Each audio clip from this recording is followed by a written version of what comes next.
Los colombianos no somos violentos. No es verdad que haya una naturaleza violenta enraizada en nosotros.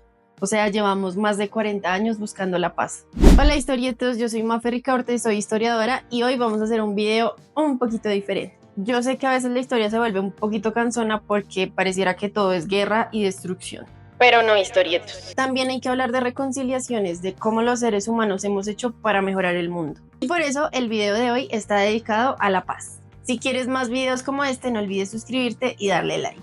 Además que esta semana se conmemora la Semana de la Paz y estamos en una sociedad de posconflicto, entonces nos vamos a hacer responsables por eso.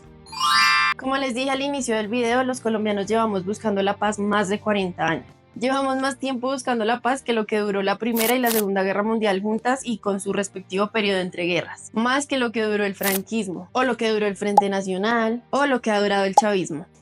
En fin, pero si les soy honesta, llevamos incluso más que eso. Porque, por ejemplo, en otro video que les hice ya hace un tiempito, les hablé de Rojas Pinilla, que llegó a hacer un acuerdo de paz con las guerrillas del Llano en los años 50. Si no han visto el video, se los dejo aquí arribita. Pero digamos que con seriedad y como proceso histórico, empezamos a buscar la paz en 1982, cuando las cosas se habían puesto mucho más dramáticas de lo que estaban en los años 50. El narcotráfico empezó a tomar mucha fuerza y de la mano de ellos también los paramilitares que se habían creado en parte como respuesta a la violencia guerrillera. Las guerrillas estaban expandiendo sus zonas de influencia, ya no solamente atacaban zonas rurales, sino que también atacaban zonas urbanas, como fue el caso del M-19, que llegó a tomarse incluso la Embajada de República Dominicana. Relacionado con ese suceso, en 1981 el presidente Julio César Turbay creó la primera Comisión de Paz y fue liderada por el expresidente Carlos Lleras.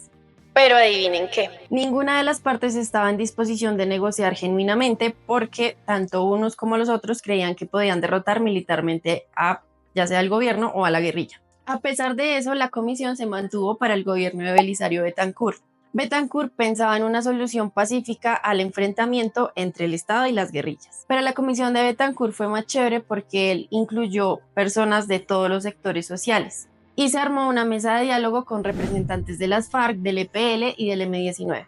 Se llegó a acuerdos de cese al fuego y son conocidos como los Acuerdos de la Uribe de 1984. En esas negociaciones se discutió sobre las raíces históricas del conflicto, sobre la situación urbana, agraria, legislativa, rural y también sobre los derechos humanos. Pero adivinen qué, aunque había un poco más de voluntad por parte del gobierno, en general hubo falta de voluntad de todos los implicados, incluida la oposición activa del ejército, que de una vez les hago un spoiler. Las Fuerzas Armadas del Estado siempre han sido una piedra en el zapato para cualquier negociación de paz. Pero no solamente las Fuerzas Armadas se opusieron a las negociaciones, también sectores políticos que consideraron que los acuerdos eran adoctrinamiento ideológico y encubrimiento de delitos. ¿Les parece familiar?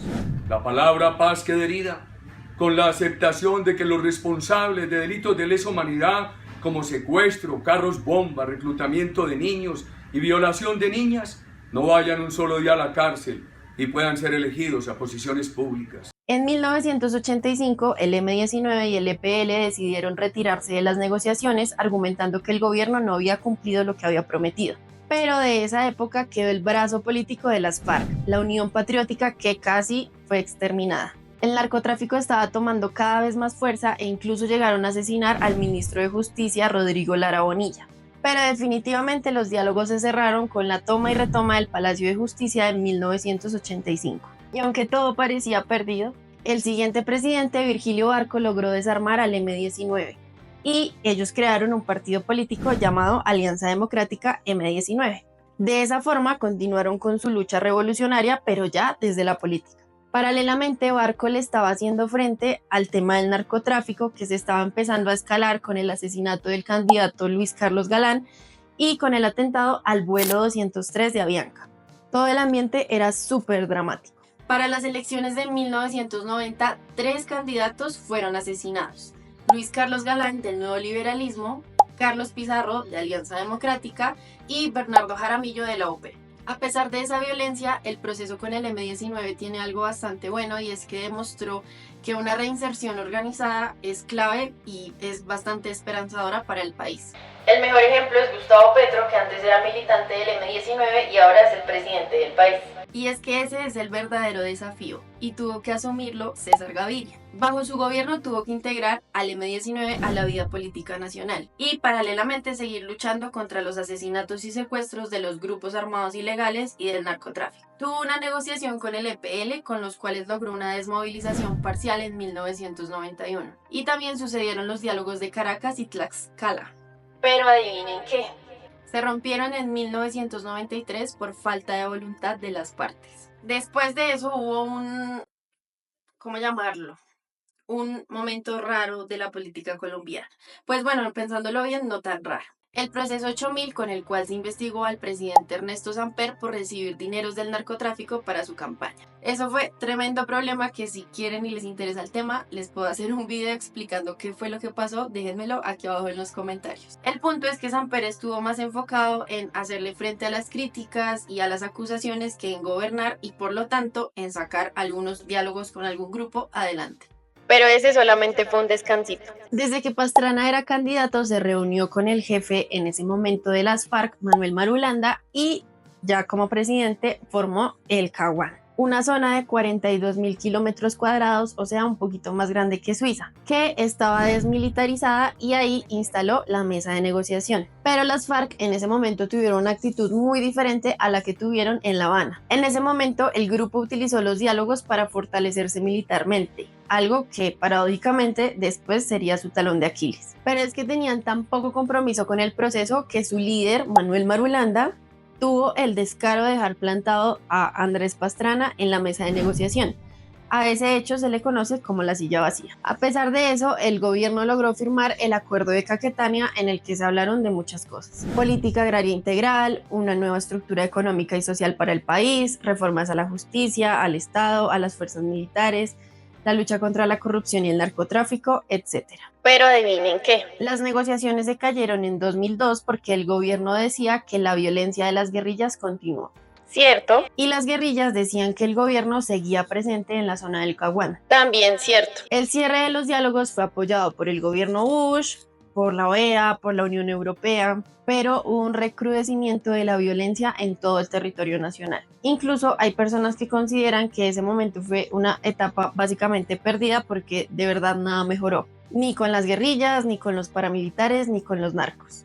Adicionalmente, la imagen que tal vez permanecía de las FARC como un grupo revolucionario que buscaba mejorar el país se acabó. Ante la opinión pública quedaron totalmente desacreditados como actores políticos del conflicto, y la gente empezó a preferir una salida militar en lugar de hacer negociaciones. Y esto es algo que tal vez nuestra generación Centennial Z no entienda muy bien, porque nuestros padres, tíos, abuelos apoyan y apoyaron tanto a Uribe, porque el ambiente era muy difícil, historietos. Y las voces que seguían buscando salidas pacíficas al conflicto desafortunadamente eran muy débiles. El fracaso del Caguán hizo que los diálogos con grupos armados ilegales se desprestigiaran. Eso sí, grupos armados ilegales de izquierda. Además, la lucha armada llegó a afectar zonas alrededor de las grandes ciudades. De hecho, en parte por eso fue que se justificó la Operación Orión. Pero definitivamente la guerra ya no era solamente rural, también era urbana. Y tal vez más que urbana era el hecho de que la violencia hacía que la gente se sintiera como secuestrada en sus propias ciudades o en sus propios municipios. Como que todo era una amenaza para la vida cotidiana de la gente.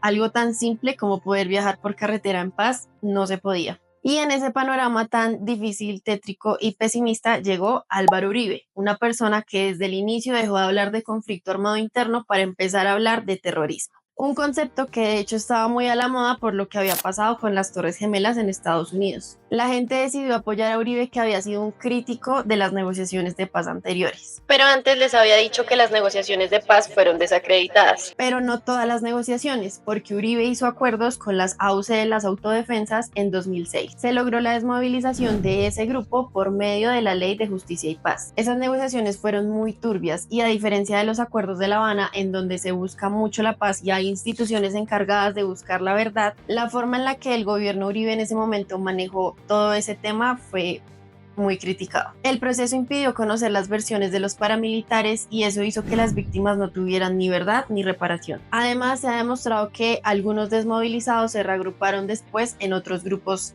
que controlan comunidades y economías ilegales. Tampoco hay que olvidar que, aunque se logró la desmovilización de las AUC, ese no era el único grupo paramilitar que existía en Colombia. Otros incluso después de ese proceso se fortalecieron. Uribe también se enfocó mucho en darle muchos recursos a las fuerzas militares para que se fortalecieran y se modernizara. Con eso seguía demostrando que era un gobierno que buscaba la paz, pero a costa de métodos militares. En 2005 el gobierno Uribe logró hacer intercambios humanitarios con el ELN y con las FARC. Y en su gobierno también se dieron liberaciones súper mediáticas como la de los estadounidenses, la de Ingrid Betancourt y la de Clara Rojas. Y llegamos al tramo final de esta historia de la paz. Bueno, ojalá no sea el final. Al inicio parecía que Juan Manuel Santos iba a seguir como con esa política que había tenido Uribe. Pero no, Santos apostó por unos diálogos con las FARC. Fueron mediados por los gobiernos de Cuba y Venezuela y además yo no había pensado en esto antes de hacer este video e investigar, pero fueron unos diálogos súper mediatizados nacional e internacionalmente. Todos los días había una noticia o algo sobre ese tema. Pero adivinen qué. No mentiras, estos diálogos sí salieron bien. ¿Pero por qué? A diferencia de las otras veces, en esta se alinearon los astros y tanto el gobierno como las FARC tenían la voluntad para sacar adelante el proceso, incluso a pesar de que ganó el no en el plebiscito, que a mí todavía me parece algo increíble. Las FARC abandonaron las armas y así como hizo el M-19 crearon su propio partido político llamado Comunes, con el cual han llegado al Congreso y también han ganado algunas cuotas locales. El acuerdo tuvo 5 puntos principales que no voy a explicar en este video porque se nos alarga más, pero para mí los más importantes son el primero, que es el de la política agraria, y el último, que es el de las víctimas. La cuestión agraria, de la cual ya les hablé en otro video que les voy a dejar por acá, es la raíz del conflicto armado en Colombia. Y lo que se propone en ese acuerdo es básicamente una reforma agraria más democrática que la que tenemos en este momento, o al menos cumplir con lo que ya hay en el papel, pero que pues las élites se han hecho las de la vista gorda. Desafortunadamente no todo es bueno porque después llegó Duque a la presidencia y el acuerdo tambaleó muchísimo. Duque era de la línea de presidentes que se oponían a los diálogos con los grupos armados y por lo tanto durante esos 4 años saboteó muchísimo los acuerdos de paz. De ese bache que tuvieron los acuerdos, Petro como que ha intentado volver a ganar terreno y también incluso ha tenido mesas de negociaciones con el ELN, que ellos viven en otro planeta, viven en otro mundo y creen que pueden ganar la guerra, pero no. Pero como mencioné antes, que hoy un exguerrillero sea presidente habla muchísimo de cómo ha avanzado Colombia como sociedad. También que podemos resolver nuestros acuerdos y conflictos por medios democráticos, porque en toda sociedad va a existir el conflicto siempre. Algunos dicen que el conflicto es el motor de la historia, pero también tenemos que hablar de reconciliaciones, que creo yo que es lo que nos da esperanza en este mundo, porque no todo es malo. Y sí, los procesos de reconciliación son muy difíciles porque hay rechazos, hay resistencias. Para algunos la reconciliación simplemente no es justa porque piensan que los que la embarran deben pagar sí o sí, o porque piensan que de pronto lo que les pasó antes puede repetirse. Y por eso es que este último acuerdo se ha centrado tanto en la reparación a las víctimas. Ha necesitado el compromiso del Estado y de los excombatientes para sacar adelante todo, para que las víctimas sean reconocidas y hasta donde sea posible repararlas. Pero historietos, nosotros, el resto de la sociedad, los que no hemos sido directamente afectados por el conflicto, también tenemos responsabilidad. La paz es algo muy grande y muy espectacular para dejarla en manos de los gobiernos o de los grupos armados. Y ya sé que sueno muy cansona y muy repetitiva, pero las negociaciones de paz, por todo lo que han significado la guerra en nuestro país, es demasiado importante, no solo para nosotros, sino también para el resto del mundo. Es posible encontrar una convivencia pacífica negociando y no volviendo todo un caos y un estrés como lo vemos todos los días en las noticias. Y no digo que toda Colombia esté en paz y todos sean felices y coman perdices, no. Pero por ahora el conflicto no se ha recrudecido tanto como de pronto con otros procesos. Una última cosa.